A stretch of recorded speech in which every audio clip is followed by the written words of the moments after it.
Hi, my name is Tia J, and tonight's story time is going to be about how perversion delayed my destiny.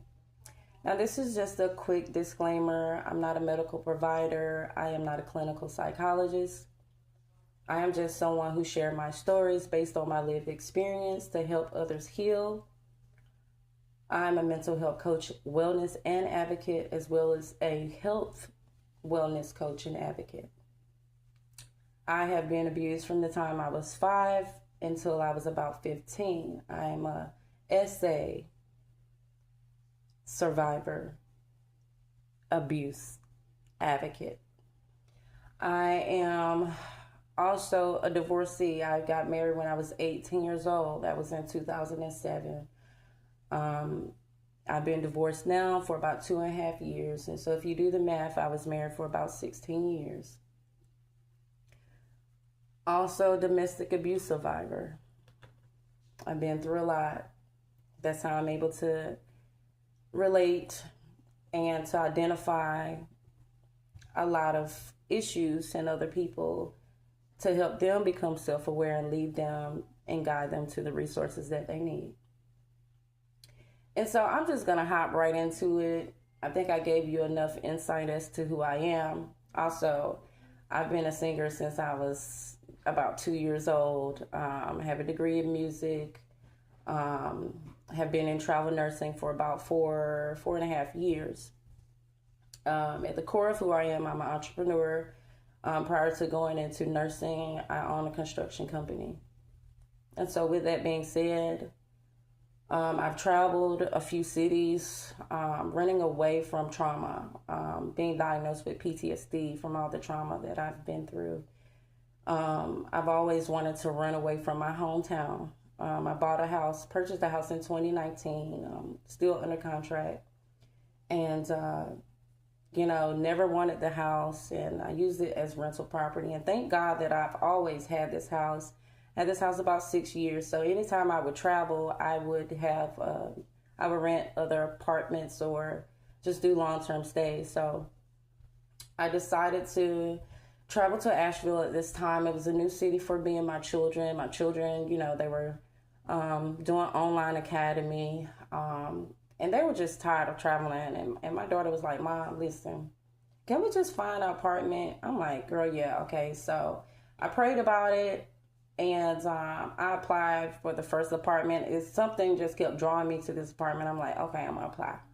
Within 24 hours, I got approved for the apartment. We moved in like the next day. So mind you, we're staying in an extended stay. It's like $2,200 a month. I'm driving a leased vehicle. I would swap out my vehicles like every 30 days.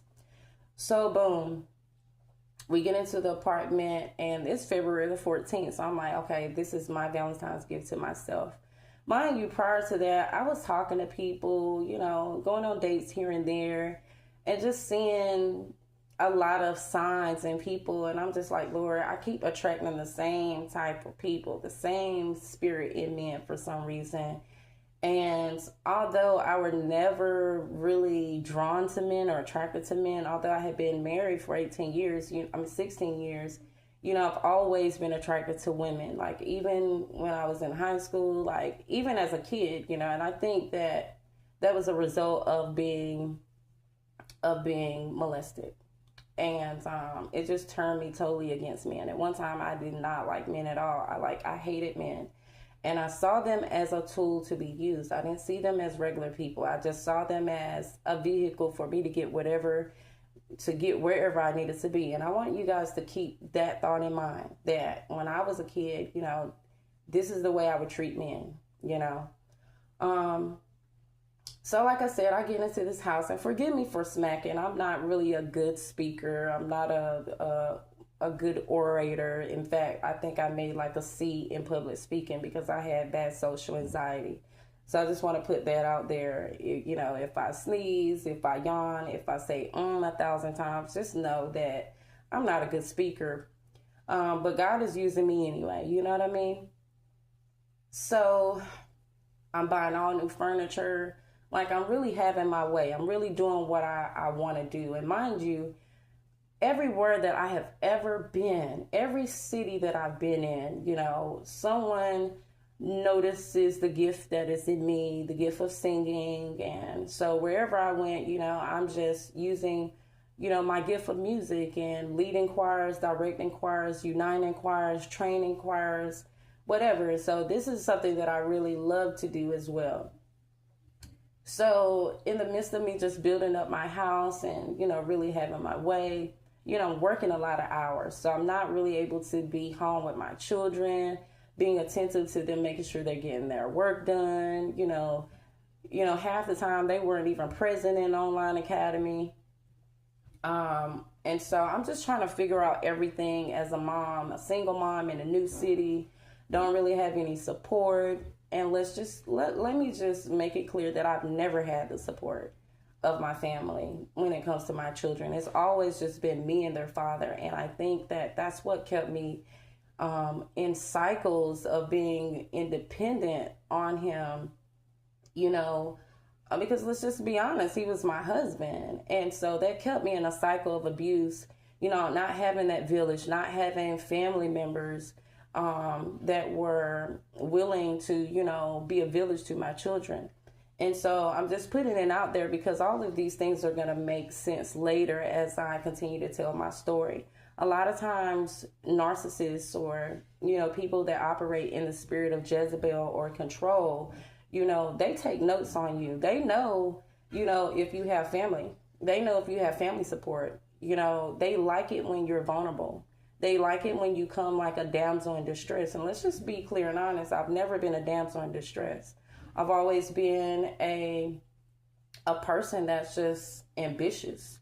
If I want it, I'm going to get it, and I use my knowledge, never seducting anybody to get anything that I wanted. I always use my brain, my will, my emotion and prayer and everything that I have done.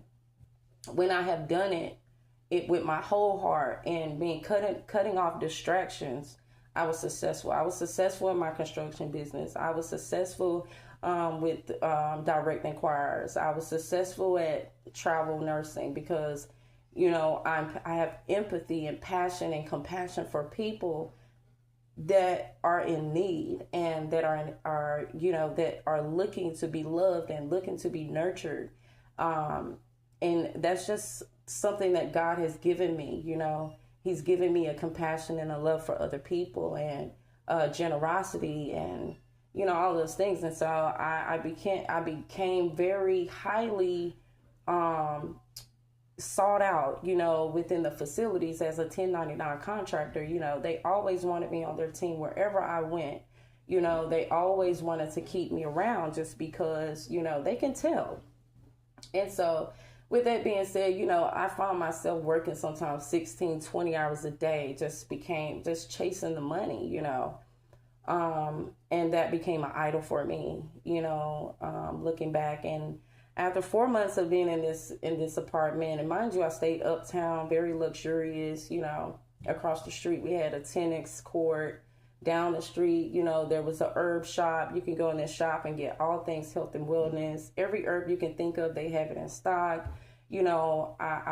I'm drawn to nature and the mountain view and just being in a beautiful city. It was so new, it was so refreshing. And I just felt so good about the decision that I had made.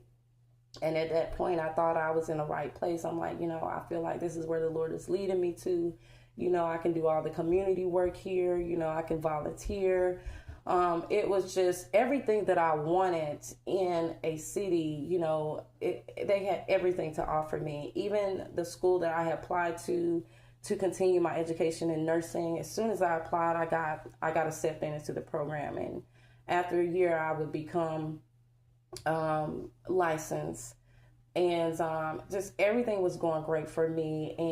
But the one thing that I was lacking was I was lonely. I didn't have any friends, and it was a new environment for me. And my friends was hours and hours away.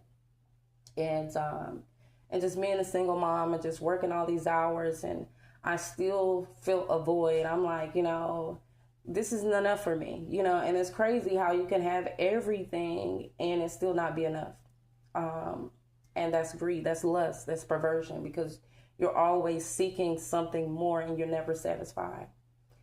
And so, with that being said, I was on Facebook dating, and I've been on Facebook dating for some years, and I would start talking to people, get in little situationships here and there, and, just find all these red flags, and it was just a cycle for me. And so I'm like, at this point I'm lonely, I want to not just clap, but I want to, find somebody that's genuine that I can link up with and just have a good time, someone that I can depend on, someone that can become that village for my children too. So that is the intention that I had going to find people. Like, I need some intimacy, let's just keep it real. I want some intimacy. I want to be touched. I want some affection. But not only do I want that, I want a village for my children. So I want to find someone that's similar to me. And so after all of those, rude awakenings that I've had, I'm still going about the same way trying to find people. Why? Like, why? So foolish of me. And let me just say this. I'm not mentioning any names, and this isn't to, expose anybody. I don't do that. I'm keeping it all the way 100, taking accountability for my own choices, because let's be real, nobody can do anything to you unless you allow them to. Okay, so let's get right back into it. So I met this young lady, and she presented herself the same as me. Like, everything about her, she just reflected me, like going to church and believing in God and wanting a family. She had even been through foster care. She had even had some childhood, some bad childhood, trauma that she had been through, and wasn't really close with her family and all this. It's just like, wow, I found someone that's just like me. And not only did she accept me, but she understands that I have children. I'm out here getting it. And let me just say, I didn't need anything. The only thing I wanted was what I said that I wanted. And I came openly, correct, straight to the point. This is what I want. This is what I'm looking for. And this person claimed they wanted the same thing. So boom. So I just noticed how fast this person was going. Like, dang, we just met. I've only been in this apartment for like 4 months. We just met, and I already came off and was like, yo, I'm not really looking for a relationship. I'm looking to build into something that can potentially lead to a relationship later on. But right now, I'm just looking for some affection. I'm just looking for a genuine friendship. Boom. So we talking all night, and that leads to, her coming to my place. She came to my place. She would do her work at my home. So she worked from home one week, and the other week she would work in the office. So the week that she was, the first week that she could come, that she could work from home, she came to my house. So mind you, she already stayed 10 days. So our first interaction was her staying in my house 10 days. And so while she was there, after her work, we would go downtown. We would just do stuff together. So we're really, acclimating ourselves and getting familiar with ourselves, with her, each other. And so I noticed that everything that I said that I liked and everything that I done, she said the same thing. She's like, yeah, this is what happened to me. This is what happened to me. And this is very important, because sometimes when we are drawn away by our lust, right? We meet people that have familiar spirits. They can familiarize themselves with you because it's a spirit. It's not even the attraction. And I'm not saying that this girl was not attractive. I mean, she just wasn't someone that I would normally be attracted to physically. And the picture that I seen on Facebook, when I seen her in person, I'm like, okay, she looked like two totally different people. But at the same time, I realize now that it was the spirit that was in me that was attracted to the spirit in her. It wasn't the way she looked. It wasn't even the intimacy, because the intimacy, I was dealing with women for a long time, and I've dealt with some women that was just, when it came to intimacy, they were like on the extreme level, and I've always, in women, when I look for that, I always wanted that extreme level of intimacy.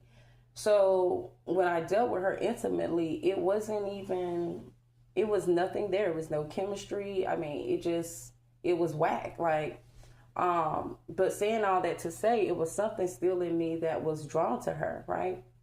And so I'm like, man, this is a good person. You know, she's nice, she's kind, she want to come in. She's telling me how she can help me with my children. And so rewind back to the first day she came to my house. Now, I had a dog. My dog name was Cash, and I had him since he was a puppy. He was like 3 months when I got him. Now, Cash loved people. Huskies are very companion oriented. You know, they love people. They would run and jump all over the place. But this day when she came to my house, Cash was slithering on the floor like a snake. Like, it was like something had possessed him. Like, he was foaming from the mouth. Like, if you ever seen an episode of Scooby-Doo, you know how Scooby-Doo sometimes he would start acting crazy when the ghost came around? That's exactly how Cash was acting. And so my daughter pulled me to the side and she was like, Mom, something ain't right. She said, Cash never acted like this before. You know, that person has a demon in them. And, you know, at this point, I'm so in the place of lust and just wanting somebody to hump and just build a relationship with, you know, a friendship. I'm just not hearing her. I'm like, you know what, you right, because Cash never act like this, but we gonna see, you know. And so she overheard the conversation. So mind you, we're off on the balcony with the door closed. And she's in the living room. And let me tell you, spirits, boy, when you're messing with a demonic spirit, they have insight and knowledge, and they are very hyper vigilant. And so they notice everything. And so she overheard the conversation and she was very like angry. She was like, I know your daughter didn't try to say I don't got no demon. You know, I go to church. I believe in God. Whole time, that was a warning for God for me. And what does the Bible say? Warning come before destruction. And I totally like brushed it off. And in my mind, I could discern something wasn't right about her. And then, like, even to the point where we was talking before she even came to my house, she told me, you know, I go to these sex parties and I want you to come one time. I'm like, listen, you know, I'm not really into that. Like, I was heavy into perversion in my 20s. Like, when I was separated from my husband, I was dealing with women, like I said, they was on the extreme part of intimacy. I mean, and when I stopped dealing with these type of women, I began to chase after that feeling that not too many people could give me. So I went through quite a few women just on that intimacy level, trying to look for something that I couldn't find because I could never get that same feeling. Okay, I was dealing with some high-ranking spirits in that area, if you get where I'm coming from, you know, clock it, you know what I'm saying? If you can understand what I'm saying, when you're out there and you're overly sexualized, you know, something's just not enough for you. You need something that add that extra kick to it or whatever. But anyway, so that was the second warning God was giving me. Y'all, I ain't gonna lie. When a couple weeks after I started dealing with this person and I was giving them heavily my energy, things start to move very quickly. It was like going from, you know, I had already said, you know, I just want friendship. I just want somebody I can, you know, lay down with every now and then and hang out with and go on trips with and just build that village, you know, for my child. And this person, they came very accommodating. They came very generous. Oh, I'll pay for this today. And I'm like, well, okay, I could tell this person not about my money because they want to pick up the tab. And like, we going out of town, we splitting the tab. Like, where they do this at? You know, this a female. This ain't even no man. She's giving my same vibe. Like, okay, I can dig this. And I'm like, you know, the kids, they're like, yeah, she seemed all right. But still, my daughter was like, Mom, keep your eyes open. I don't trust this person. Like, I just get bad vibes. So I'm like, okay, we gonna see. So fast forward, she was like, you know, I think you should bring the kids out to Atlanta or whatever, and for the summer, you know, and y'all can see how it is. Maybe we should like, you know, join houses if we're gonna, you know, be talking to each other and dating on the level to in the future be together. We should go ahead and kind of see how it's going to be. I'm like, okay, all right, I can get with that. I say, you know what? I can get my license in Atlanta. See, let me tell you how dumb I was. First of all, in this place where I am, there's no cap on how much money I can make. This is a business that I'm running because I don't have an employer. I work when I want to, how I want to. Any time of the day or the night, I can go in, I can clock in. I'm driving new cars. I can put all the miles on these cars because it's a leased vehicle. You know what I'm saying? I'm staying in a nice hotel. I got a gym in my house. Like everything I ever wanted, guys, I have this. So why in the world, with my stupid self, would I even consider going into somebody else's place of residence? And why would I consider going to move to a whole nother state when I have to start all the way back over again? So, but I was under the assumption, and this person was telling me, like, listen, when you get here, I work for this company, I got good benefits, if we get married, in the future, you can get on my benefit plan. You can still run your business. I told her, I'm in the mix of trying to figure out this group home thing. This is really my goal. This is what I'm going to do. Even when I get my license, this is what I'm going to do wholeheartedly. Because, like I said, I'm an entrepreneur and really I'm a go-getter. You know what I'm saying? And so I was just being very vulnerable with this person, just letting them see what type, exactly who I am, nothing hidden from them at all. So I'm like, yeah, this is what we're going to do. Let's figure it out. So I get to Atlanta, whatever.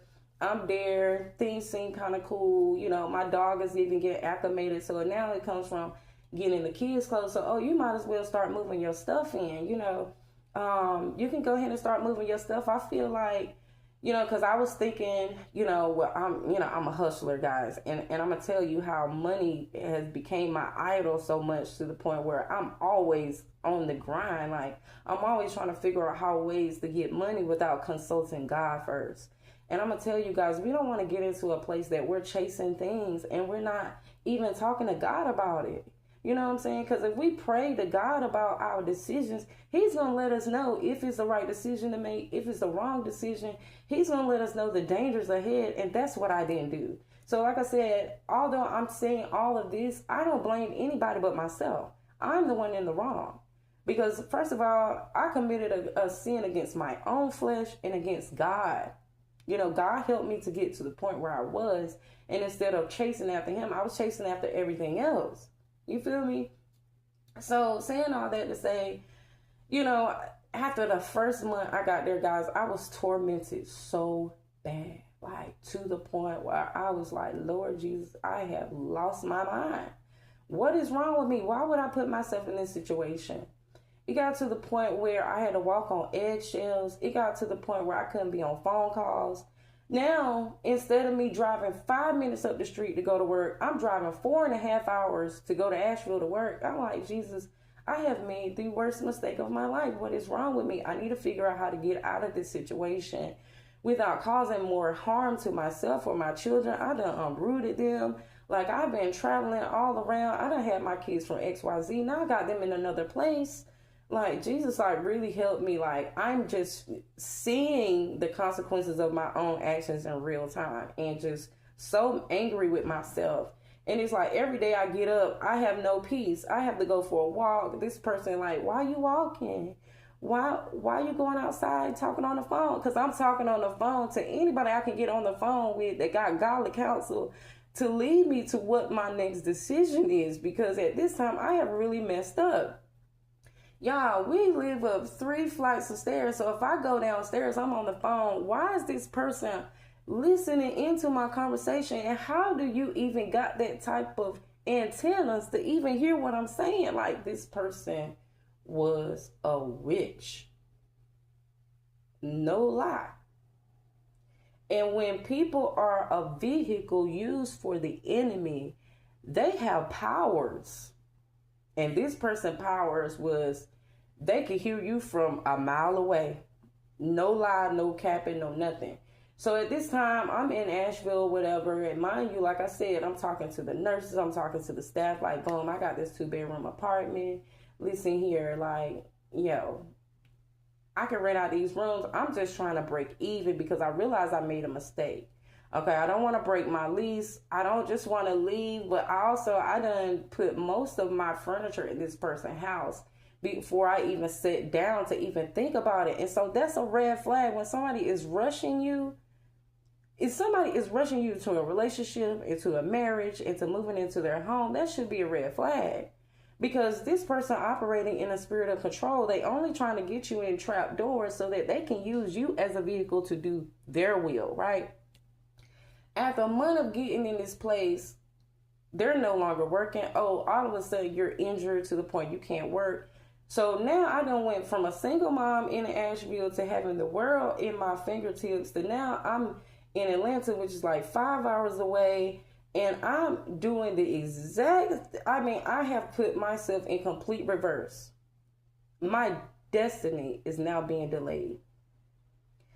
Now I realize, okay, I done got accepted into the college that was 45 minutes from my apartment from Asheville. Oh my God, I've done delayed my destiny. Now I'm trapped. So I'm in Atlanta, and what do you know? A prophet of God called me, got me on the phone. And in lingo, they telling me, you done made a mistake. This is what you need to do. You need to forgive yourself. You need to forgive others. You need to pray about your next move. You know, you need to pray about your next move. I'm like, okay, God, I hear you. I hear you, Lord. The whole time, you know, we going to church. We visiting churches. I got this prophet of God. I won't name her name. Like I said, I'm not naming no names. This prophet of God spoke to me. She said, woman of God, you know, you listen, right now, you busted and disgusted, baby girl. But let me tell you something. That's not God's destiny and will for your life. This is going to come to a point where you're never going to have to worry about anything ever again. God has something that he wants you to do. He has a purpose for your life. Don't listen to the enemy. Don't listen to the enemy, woman of God. God has something he wants you to do. You give people your last, you give people your last dime, and they're not going to do that for you. You know, it was something to the point where you being used, you know, and I'm reading through all this and I'm like, Lord, I hear you, Lord, but how am I going to fix this situation? So I'm praying in my spirit, you know, concerning this matter, trying to figure out what I'm going to do. And guys, I'm just getting, my mental state is getting worse and worse. Every day I wake up, I got no peace. It's getting worse and worse and worse. And this other person is also being tormented. They're being tormented to the point where they're dropping weight because they trying to figure out, why am I unhappy? Why do it seem like I don't want this to work? And I'm just like, you know, I made a mistake, but instead of coming clean, telling this person, look, I made a mistake, you know, this is not what I want to do. We just need to go ahead and separate. I stay there. You know, there were situations where like this person would go through my text messages. They would read the conversations between me and my children. Then they would come and they would address it, but they wouldn't address it in an adult manner. They would address it in the form of tantrums. They would be throwing things. They would be like, oh, y'all fake. And I'm like, these are my kids. You know what I'm saying? Like I said, I had no privacy. They would go through my phone. If it took me, mind you, I'm driving 4.5 hours out for the 12-hour trip to come to Atlanta, you go leave from Asheville to go to Atlanta. If I was there within 6 hours, explain to me why you got here in 6 hours and not 4.5. They had a tracking device on my phone. So it was just like, I'm like going nuts in my own mind. And in my own mind, I'm like, I only know this girl for like 3-4 months. And this person is so controlling, so invasive, so territorial, so jealous, so insecure. Because everywhere we would go in Atlanta, like I was literally getting stopped by men almost every day in front of this person. And I had to make sure that I was like, no, I'm with her. Like, I wouldn't even give the men time to even come out their mouth and ask me for anything. As soon as they would come in my way, I would turn around. No, I'm with her. Because I already know it's going to be some consequences behind this conversation. You know, if I laugh, if I smile, oh, you in this nigga face. You in that nigga face. Now, mind you, prior to this even getting to this point, we had went to this person's hometown. We were spending time with their family, whatever. And during the moment of intimacy, because at this point we weren't even together, I had made it very clear I wasn't ready for a relationship. And while we were in that moment of intimacy, that person was like, "Tell me you love me." I'm like, "What? Tell me I love you." They was like, "Tell me you love me." I'm looking at this person like, okay, this is another red flag. Something ain't right. But instead of saying, "No, I can't say that," I said, "I love you." And yes, y'all, I said, "I love you," which I should have said, "Yeah, I love you. I love you with the love of the Lord." I don't even know what was in my mind that day. I was just totally caught off guard. But anyway, I said it. Yes, I did. And I own it. But anyway, I just want to, shine a light into darkness, expose my own crazy, and it's very common for people not to want to be alone. It's not something that hasn't been done since the beginning of time, but I just want to expose the darkness in relationships and toxicity and how you can be, or why we seem to attract the same type of people. Sometimes it takes time for us to heal completely. Healing isn't linear. Healing is a gradual process, and we have to seek God for all things. If we don't want to waste our time, we don't want to continue going in cycles, we have to do the right thing the first time. But anyway, I hope you come back for part 2. Part 2 is even juicier. It gets even crazier. I mean, it's low-key traumatic, but whatever for the glory of God. Just to help my sisters and my brothers, realize what it is that keep us stuck and stagnant. So hopefully you guys will come back, like, share, comment. We can talk about it. You can ask me questions. I'm going to be open and honest. Until next time, the tea is hot.